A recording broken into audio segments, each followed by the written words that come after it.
नहीं निगाह में मंजिल तो जुस्तजू ही सही, नहीं विसाल मयस्सर तो आरजू ही सही। न तन में खून फराहम, न तन में खून फराहम, न अश्क आंखों में, नमाज शौक तो वाजिब है बेवजू ही सही। ये फैज का था सर, फैज अहमद फैज का।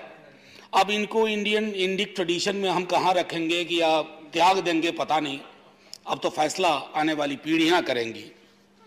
हमारे दोस्त अमर पटनायक जी ने को हम सबको कोई व्यवस्था बहाल करनी है ना, the golden period shall be in the future, which लेखक का उद्देश्य जानबूझकर हिंदुओं की भावनाओं को ठेस पहुंचाने की बजाय अपनी जाति के साथ हुए अन्याय को दिखलाना भी तो हो सकता है।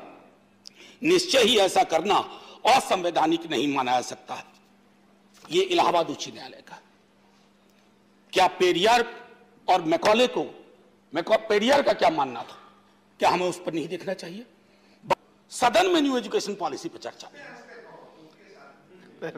सर दुख इसलिए कह रहा हूं माननीय सभापति जी, मैं आपके समक्ष इसलिए भी कह रहा हूं कि आप बहुत गंभीरता से सुनते हैं। दुख इसलिए होता है ना कि साल दर साल मुझसे पहले कई लोग बोल गए होंगे पिछले सदन में, पिछले के पिछले में, लेकिन कुछ हमारी सामाजिक हकीकत है ना, वो जा नहीं रही है।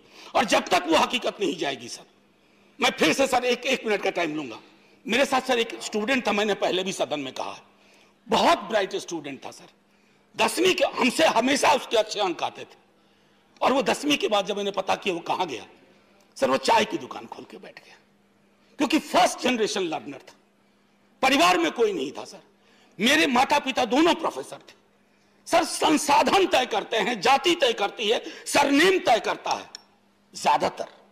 ये इस हकीकत को हम सबको स्वीकार करेंगे ना, तो शायद आज नहीं तो कल हम इसका निदान खोज पाएंगे सर।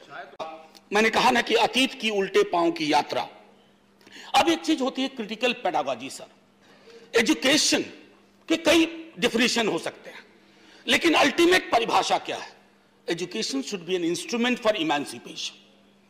वो लोगों को आजाद करे कई तरह के बंधनों से, वैचारिक बंधन हो, धार्मिक बंधन हो, या किसी प्रकार के बंधन हो। मैं 2 चीज रेफर करना चाहूंगा यहां आपके माध्यम से माननीय सभापति महोदय। 2 किताब, एक मणिमुग्ध शर्मा ने लिखी अल्लाहू अकबर। उन्होंने अकबर को कंटेम्पररी कंटेक्स्ट में उसको समझने की कोशिश की। और दूसरा हमारे जयराम रमेश जी हैं, the light of Asia, the poem that defined Buddha. मैं आग्रह करूंगा कि उसको पढ़ा जाए, इन किताबों को पढ़ा जाए। संदर्भ व्यापक होगा सर। हम तो कहते हैं वैश्विक दृष्टिकोण के हैं। विश्वविद्यालय में विश्व शब्द क्यों पहले आता है? ऐसे ही नहीं आता है यूनिवर्सिटी का अनुवाद विश्वविद्यालय। दर्शन वैश्विक होना चाहिए, साइंटिफिक टेम्परामेंट होना चाहिए, अन्यथा तुलसी राम को जो आत्मकथाएं लिखनी पड़ी वो ना लिखनी पड़ती।